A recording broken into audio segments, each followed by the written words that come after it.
Good morning, Sonic. How y'all doing this week? We got an episode for you for sure, a real whole episode for you, and we're actually going to be talking about Sonic. You guys may have heard it was delayed. Now, before you get your panties all in a twist, don't worry, it's not that big of a deal. It's going to be for the best, and we're going to dive into that. So, guys, let's talk about it. Let's get into it. Yeah, let's just get started. How you doing this morning, Dracula? Man, I'm good. I've popped a Zen, drank some coffee. Oh I'm yeah, what just flavors in you got, dude? oh that oh okay, yeah. I'm a I'm a Double I'm a cupping, bro. blue wintergreen man myself, Oh, but nice. impressive. I think when I gotta, really mature in myself, I just gotta get the tobacco flavored one. You know what I mean? I gotta embrace it. I don't know what kind of psycho takes the coffee one, but I kind of want to try that one too. I imagine that one is more akin to like flavoring it like an ashtray or something at Waffle House, but I figure I'll Yeah, stick with the mint. That's got to be safer. yeah, that seems to be the call to me, right? I mean, yeah, who wants your breast milk like coffee all day? I'm feeling pretty good. Phantom has they don't want us talking about price. We're not supposed to talk about price, but I'm gonna talk about price, dude. It was on a freaking tear, dude. And then the announcement for Sonic comes out, and everyone just they pee their pants. They're so scared because of a couple months delay. Like, have you never been around tech before in your life? This is like par for the course, isn't it, Dracula? Dracula, you're a developer type guy. You do some engineering. Aren't you always delaying? Aren't you always telling your client, we got a delay? Sorry. Yeah, and I mean, Andre had a good tweet about it. Summary wise, he was saying there's always delays when you're doing something like this. It's good to have like milestones or arbitrary kind of deadlines. I don't want to say arbitrary, but I guess I mean like, you got to set goals and milestones and all that stuff. That's the reality. 9 times out of 10, you're not always going to hit those delivery dates. Things usually get delayed, especially in this world. It's just there's so many moving pieces, and for what they are talking about, they're going to do with Sonic, that adds even more complexity to the equation of just so many things that have to be accounted for and tested. I think from what I've gathered, it sounds like, the Sonic tech is long finished, but now they're talking about an L2. They're talking about how, people are going to there's going to be an airdrop. There's going to Mhm. be people able to use Fantom in exchange for whatever this new L2 will bring. So that's a lot to figure out. This is Juan's like kind of a quick and dirty little summary of it. Is Phantom is launching a new Sonic chain. The development is on track, but it's not going to be released as a part of mainnet until the new chain is launched. And the token will be one-to-one interchangeable with Phantom, regardless of what it's called. So Phantom Turtle, poor Phantom Turtle is gonna have to change his name. I'm sure a lot of you Phantom maniacs are gonna have to change your name. Well, and Um, this is big too because he says whatever the chain is called. mhm. So what about all these projects that have Sonic in their name? That should be so. If you're Phantom or Sonic in your branding and name, I guess you have to start thinking about you might be called something different here in the future. Yeah. I always did kind of find it a little bit interesting, like why, you know, the strong branding of the protocols to the chain. It's not like every chain on Optimism is called like the Optimistic Dex or uh, on the bright side perps. You know what I mean? Well, Like, it's funny because I saw this message so many times after the last run where it was uh, like, we probably shouldn't have called our project the AVAX Dingo Club. And it's like, yeah, like I get it where it's like if you're on a chain and you got that chain loyalty and community, that's one mhm, way to get everything hype. But I guess at the same time, it's sort of like if you have a project and I mean, you just don't know what's going to happen exactly like this. It's probably a good idea to maybe just give yourself some neutral branding, regardless if you're only on one chain or mhm, whatever. But yeah, um, what I was gonna reference was this Andre tweet mhm. here. Mikey Cranky Crypto Geezer. I know that guy via CT. He's actually a very nice guy, but So he's not that cranky usually. not super cranky from what I gather. But Okay. he says I'm looking for an answer here. I'm not trying to FUD, but I just want to know how it went from spring release to late summer, early fall. Is this still bullish? I see this as a delay announcement. And Andre, when you're developing this stuff, it rarely ends up, like I said, you don't want to say arbitrary, but it's in a way it's kind of arbitrary. You're setting these goals, but it just rarely works out that you're gonna just launch right on time. Isn't the maxim something like in development, the last 10% takes 90% of the time or something like that? Like, That's crazy accurate. side note, isn't it kind of funny that like people just summon Andre? Like you just ask the question, you just summon Andre because like this is an example of like a decent question. Like you generally seem to be asking in like good faith, but there's like a bunch of people that have been posting questions where it's like, Andre, why are you bald or something? Like just being mean, and he just comes in. He's like, actually, I'll tell you exactly why.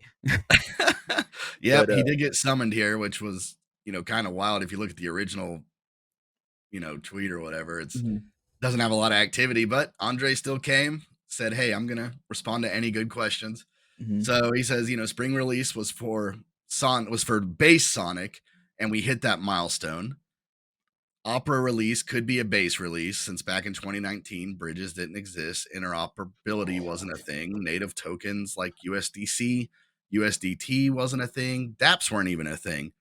So we can launch base Sonic today. From a tech perspective, then we are done. However, this industry has changed. A day one launch requires infra partners, bridges, native tokens, dApp launches, and coordination. I really don't see any other way to interpret that other than positive. Instead of just getting a tech stack, you wait a bit longer and get a fully fledged product. We committed to Sonic being done in spring, and it is done. And even though the above wasn't true, and this was a 6-month delay, what is the big deal with that? I don't get how a lot of people in this industry take estimations as some constitutional level commitment. They are estimations. In development cycles, you will almost always miss your deadline, like I said, because it isn't exact science or manufacturing, which even then can have delays. So if you consider a company that has been outputting some of the best tech in this industry for over 4 years, pushing back their launch by a few months is negative, then dude, come on. Maybe you need to realign your expectations a bit. And yeah, I mean, I guess it gets a little harsh there at the end, considering how Mikey here was saying, yeah, there's no FUD here. But yeah, I mean, that's the message, and that's the message you're usually going to get from anyone that develops things. yeah, I don't know if it's a question of maybe they thought, hey, we could go ahead and integrate this and then do the L2 thing later.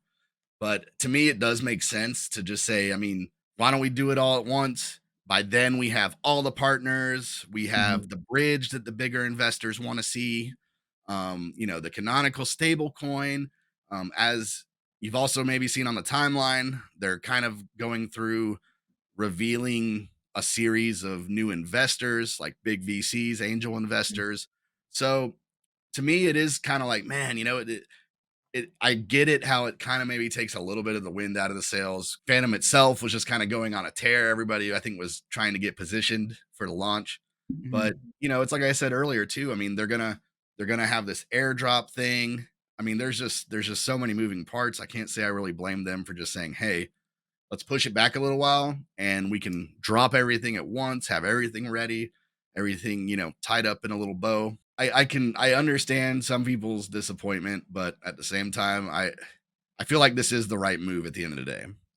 Yeah, and I'm not just being a homer here. I'm not just being hip hip hooray Fantom, hip hip hooray Andre that can do no wrong.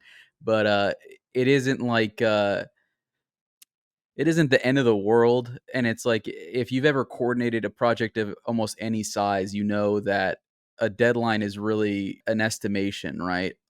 Like it's really difficult to coordinate 4 people. A project of this size where you're operating with entities outside of your own organization as well.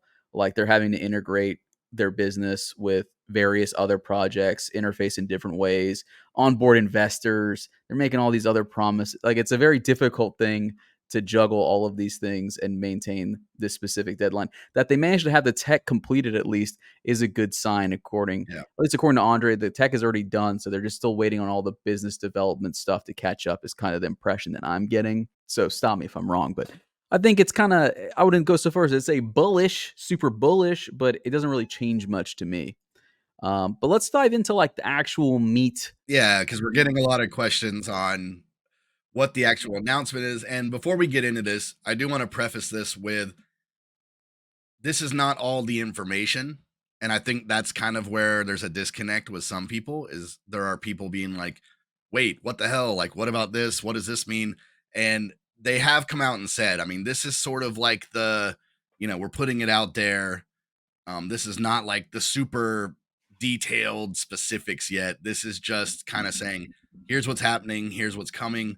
But they make a point to say, like, there is a lot more information coming very soon. So for people that are kind of like, what the hell is going on? That is going to be addressed here pretty soon. If you, so this is on X, because I'm always on X.com, the coolest website, extreme.com.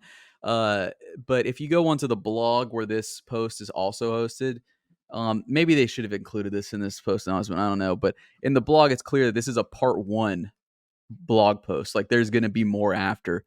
This is Mr. Kong's just initial announcement on the Sonic launch. And to that effect, he's just kind of covering, look, there's a lot of words. I'm sure a lot of you saw this, your eyes glazed over. My eyes did the first time, but then I had to prepare for the show. So I come in here and I took pulled out a couple key parts, I believe. So we already addressed kind of the delay a little bit, but one of the things here was Sonic will be used to create a shared sequencer for L1 and L2 chains. This part right here, with Sonic's tremendous technical capability, it's time for us to further evolve and innovate. Sonic will be used to create a new best-in-class shared sequencer for L1 and L2 chains, capable of processing over 180 million daily transactions with real sub-second confirmation times, and serve as the foundation to relaunch Fantom as an entirely new community-centric brand. That's a heavy, thick sentence, isn't it? We got a new community-centric brand coming up. Don't really know what that means. Don't really know what that means for the brand changing. It's going to be your local community center. We're going to be doing arts and crafts on Fantom.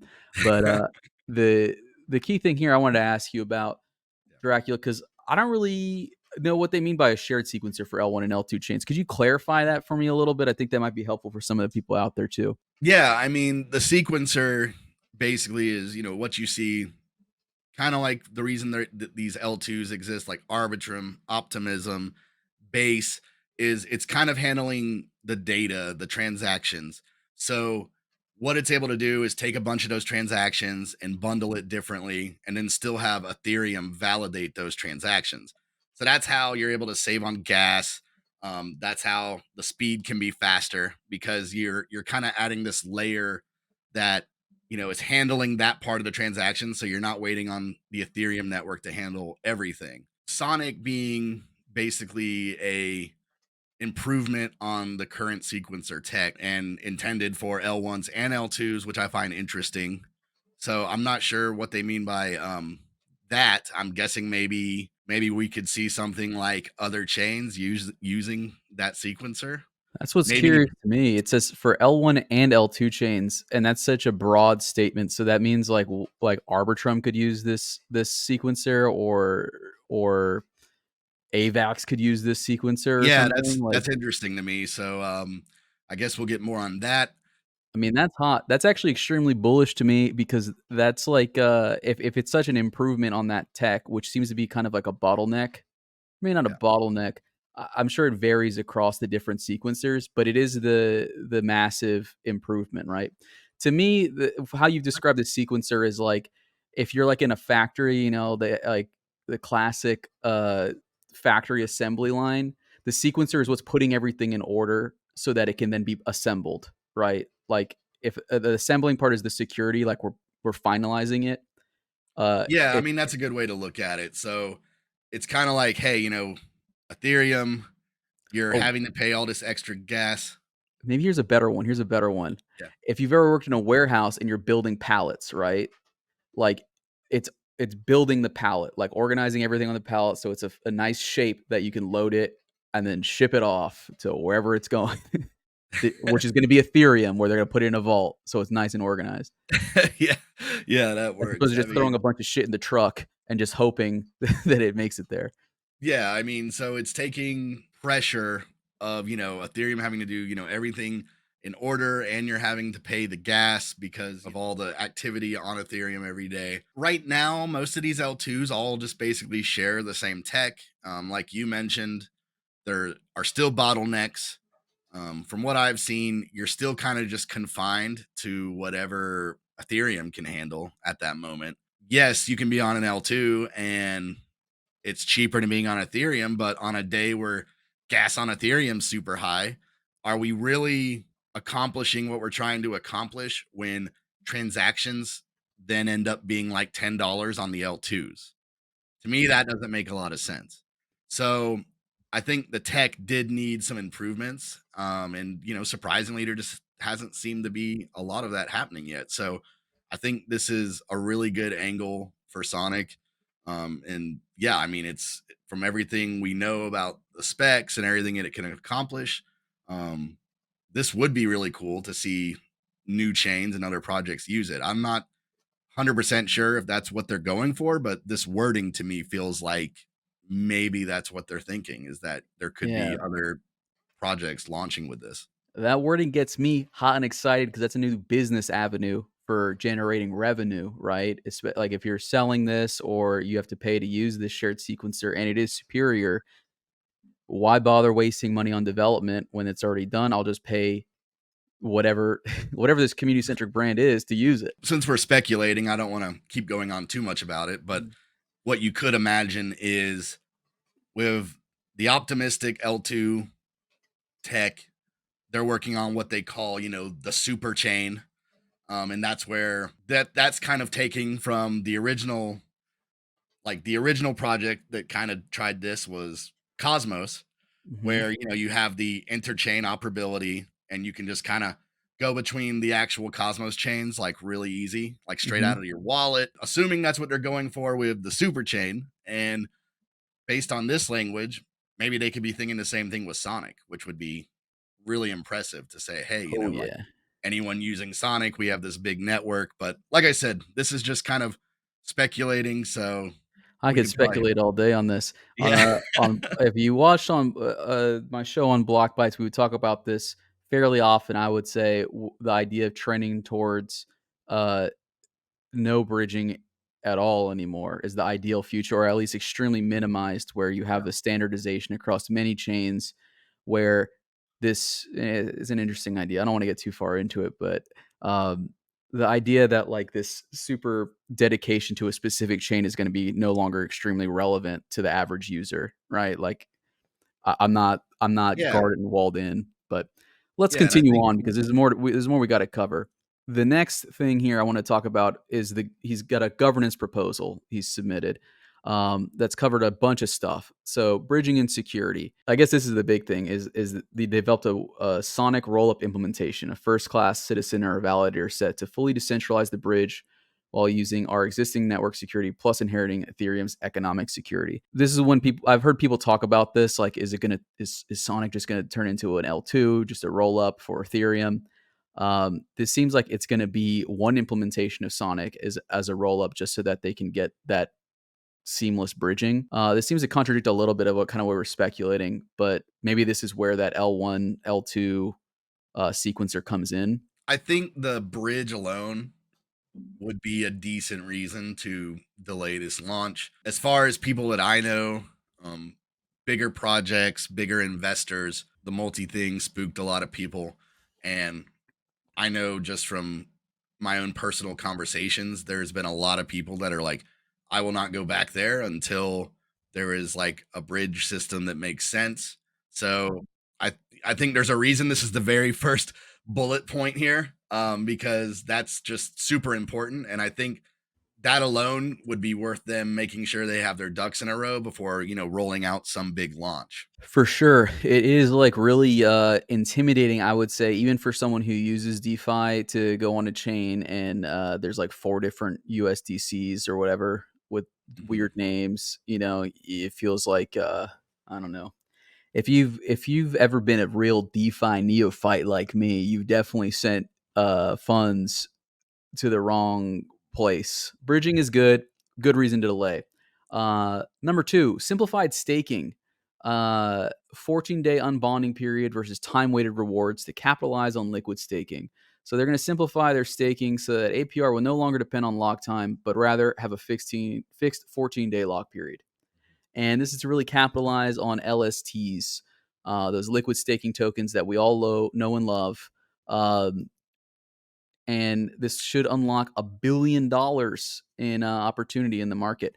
I don't know how much there's to say about this, but you got anything on this, I Dracula? think that's also just a really smart move. If you pull up their current staking, the way it works is you do have the option to go as little as 14 days, Mm-hmm. but the way it works is the longer you commit to locking, the better your APY gets.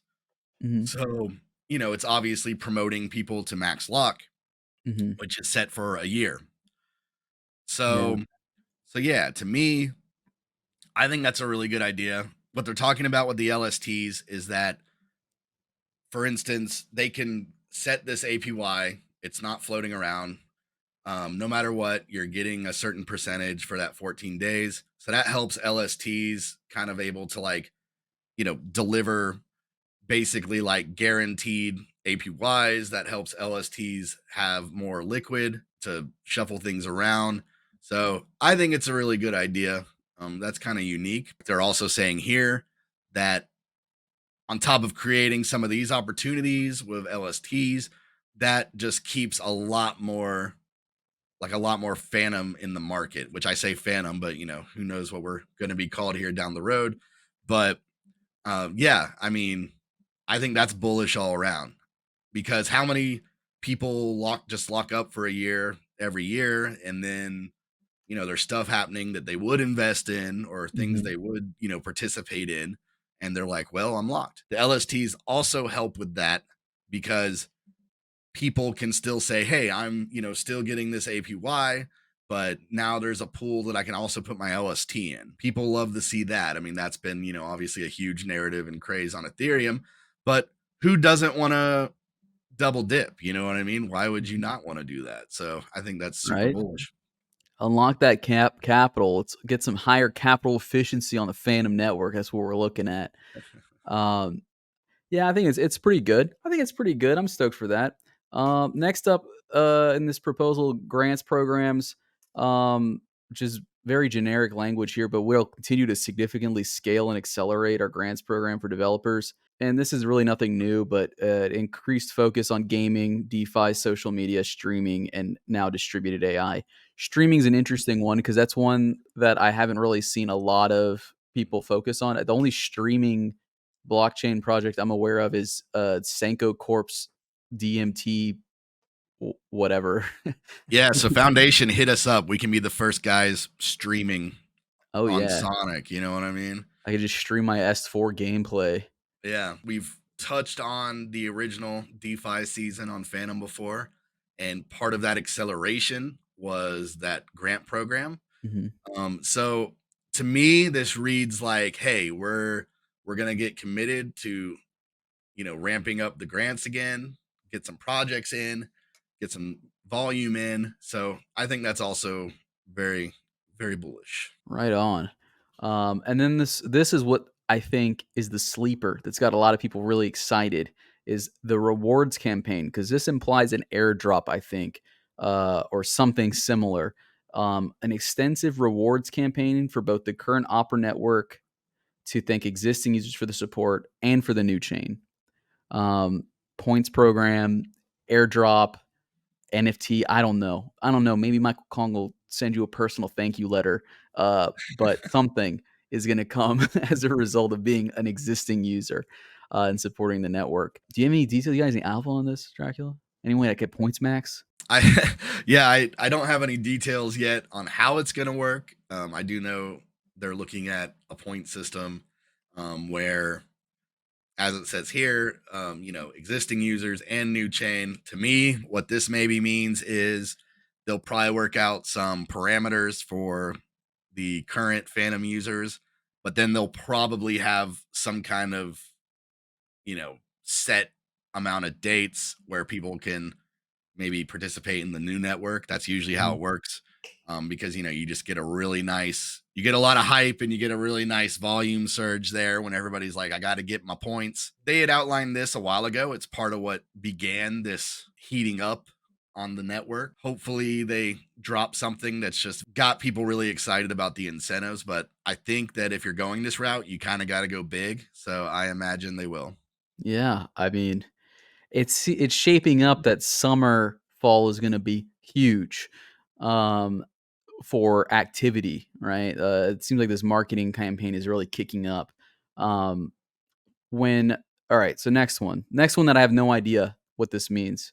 I have no idea what a superset is. Actually, in the gym, I know what a superset is.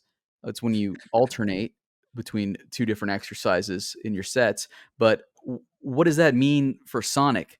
I know Kong is huge, but I mean, I doubt that has to do with this. When Sonic goes live, supersets will not yet be enabled. They are scheduled for a soft fork upgrade toward the end of 2024.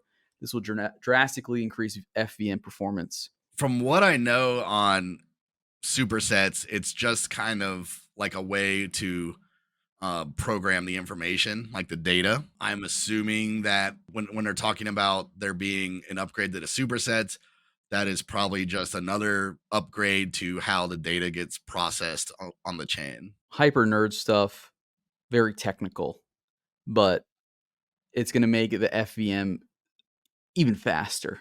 So kind of cool. Kind of cool. I love it getting even I faster. would say they kind of got it in here because it's probably, I mean, I don't know how much more you can upgrade that. So just kind of like a little, ooh, A yeah, little hat on a hat, a little cherry yeah, on top. yeah, a little All cherry. right. And now we get into like the research. This is like the next two here is the parallel FVM research.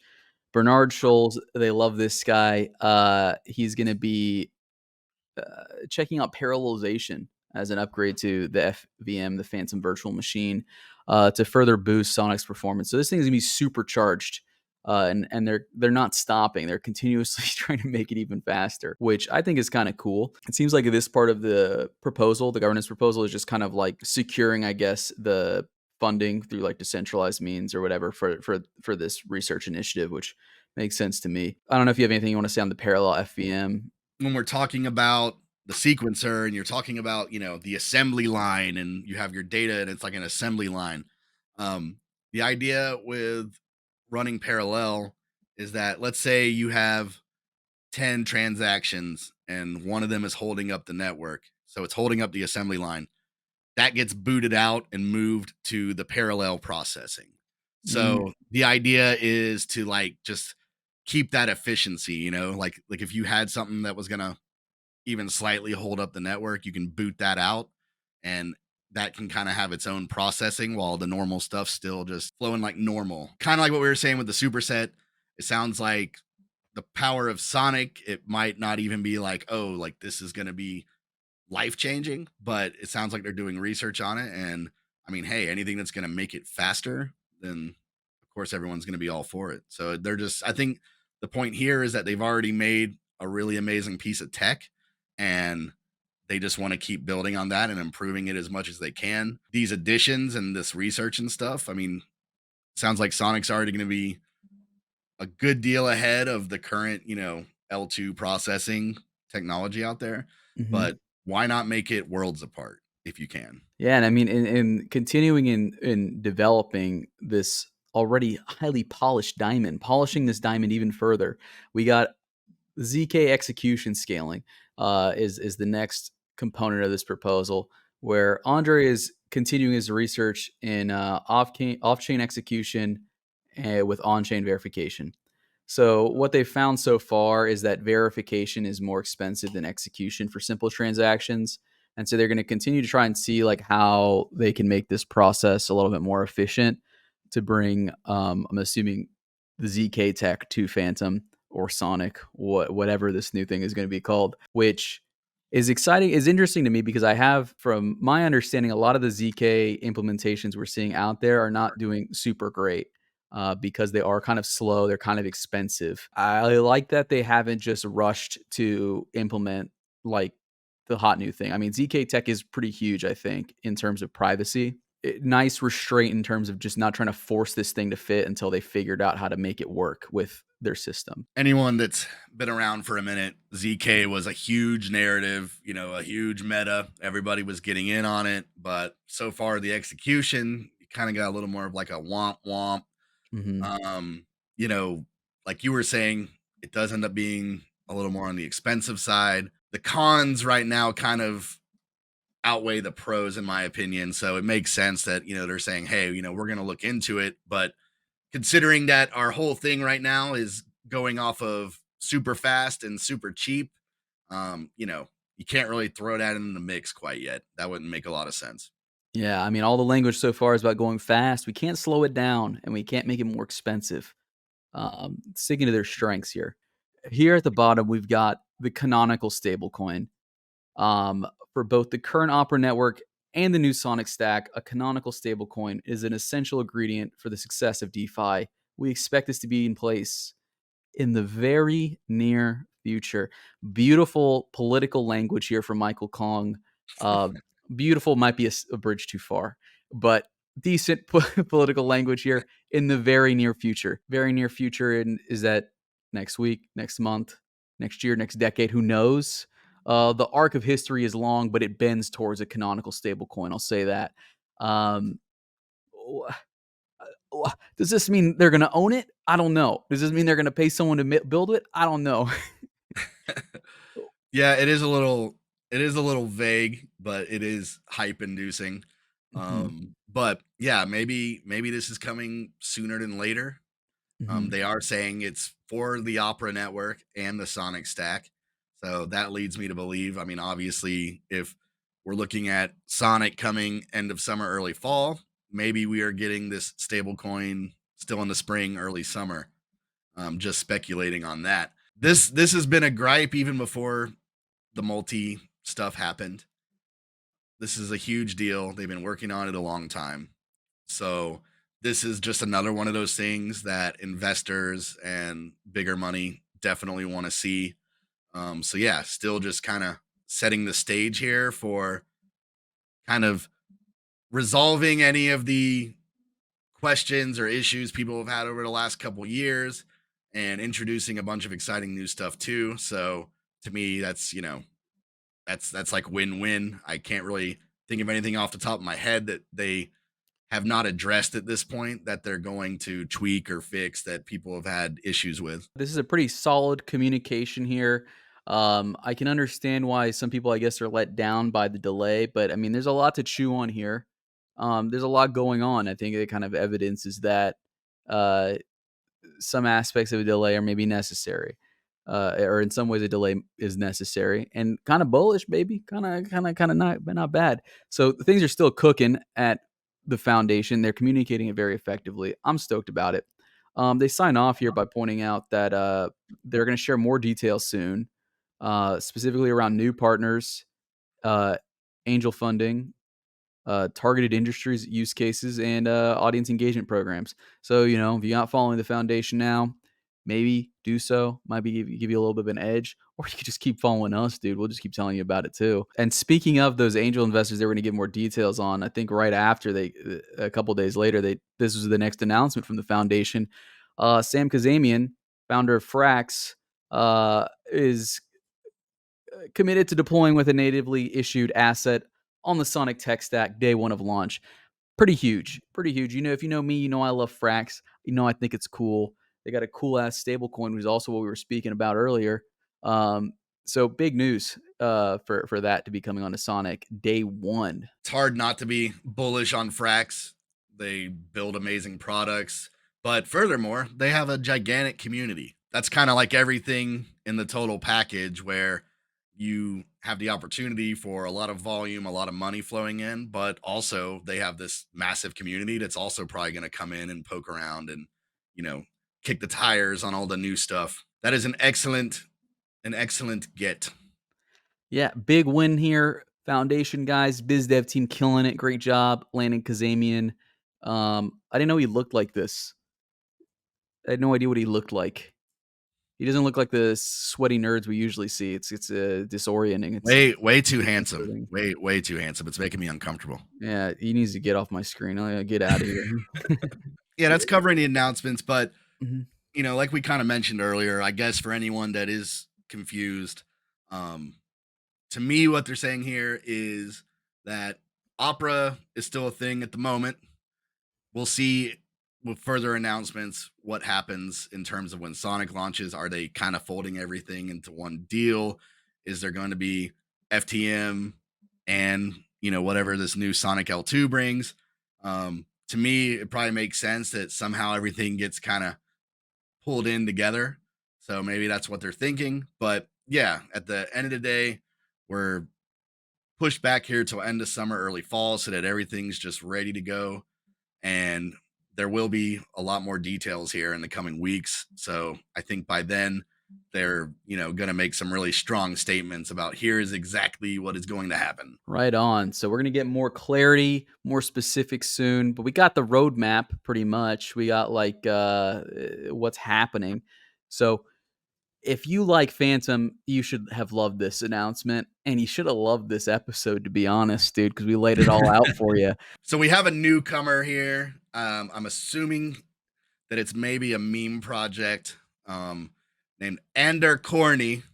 And it's kind of assuming the role of what some of these projects we've seen on Soul, like Joe Bowden, where it's kind of like a derpy rendition of whoever they're modeling this after. It's a fucking worm. Yeah. They made a worm. So I'm assuming we're, you know, talking about Andre here. So this is like derpy Andre. I apologize, Andre, if I'm not saying you're derpy, but he says, you already know the boys at the GM at the M show will be speaking about me. All right, I gotta redo this because I sound like I'm. I mean, Like that's I'm the whole trying point, to isn't it? Hold on. All right, it's basically a derpy version of Andre, from what I'm gathering, Ander Corney. And he says, you already know the boys at the show will be speaking about me this week. Let's fucking go, Dracula Presley and Matt Carville. There we go. So Matt Carville. I thought Matt Carville is actually like kind of like a nice, could be like an alter ego for you. Yeah. That sounds like if you had like a Fox News show, you'd be Matt Carville. So I said if this gets 50 likes, I will put it up on the screen during this week's show. It got 87 likes, so here we are. Yeah. Right on, dude. Awesome. I love that, dude. He's already made characters. I'm assuming it's the same people. They've already made characters for Simone and even Juan at marketing. So if you want to have some fun, dig those up. I kind of want to show that like Cardano girls video and the Solana girls video and see if there are any Fantom girls. Yeah, that's so terrible. All right, that might be too creepy. That might be like, why does Corval want to know all the Fantom girls? Corval wants to know the Fantom girls. Corval was asking all the Fantom girls to DM him. Yeah, that's pretty good. That's a pretty good meme. So yeah, there's also ones being developed apparently for Juan, but Juan in marketing, wartime Juan right now. So he's saying we need a new marketing plan. Juan says, I've got it. Fantom is number Juan. I think that's. He looks like he doesn't really. This doesn't really look like Andre to me. This doesn't really look like Juan to me. This looks like this doesn't look like Juan at all. But this looks like dude, he's like the old guy that does like martial arts movies. Steven Seagal almost, like with a little glass. Oh, yeah. So yeah, they got a few of those floating around if you want to find those. But yeah, I think that's all we got time for today. Next week we do have a special guest on one of the episodes. We're gonna try to every now and then have people from projects or people developing stuff kind of come in and give like a deep dive on what they're doing. I know that sometimes with the shorter shows, we can't always, drill down onto more details. And so, yeah, we're hoping to kind of showcase this and give people some more in-depth information on certain projects. But I think that's all for today. You can find our episodes on X Tuesday and Friday on Fantom Talk. You can also go to YouTube if you'd rather use YouTube. That is GM_Sonic. Just And there's a special prize if you just Google GMSONIC on YouTube. Corval, I knew he was smiling because he was thinking about the glory of the GMSONIC page, which is very sketchy Sonic fan fiction. And then of course on podcasts, if you want to like just listen to us and not have to stare at us, you can find us Spotify, just GMSONIC, or pretty much anywhere else you get your podcasts. Well, thanks again, everybody, for tuning in and joining us on GMSONIC. And we hope you have a GM too, Yeah, Sonic have or a not. GM, and maybe we get some more news over the weekend we can chat about. So, but it's coming. All right. Thanks again, everybody. Bye-bye. Have a good weekend.